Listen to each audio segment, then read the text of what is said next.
ইনশাআল্লাহ। তিনি যদি বাংলার মাটিতে ফিরবেন, সেদিন জিয়া বিমানবন্দরে লক্ষ কোটি মানুষ তাকে বরণ করতে যাবে।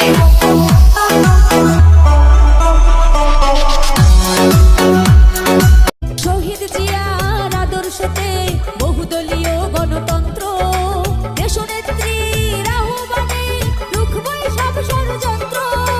হাতে রেখে হাতে যাবো একসাথে, হাতে রেখে হাতে যাবো একসাথে, রুখবো যে আজ সইব না কো নিপীড়ন নির্যাতন। বাংলাদেশ জাতীয়তাবাদী দল বিএনপি, বাংলাদেশ জাতীয়তাবাদী দল বিএনপি। তারেক রহমানের দেশে ফিরে আসাকে ঠেকাতে পারবে না ইনশাআল্লাহ।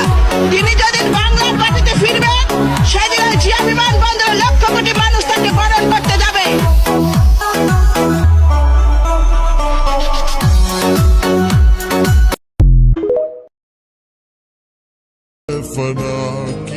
যেখানে নৌকা চলার কথাই না, সেইখানে পুরা জাহাজ চলে।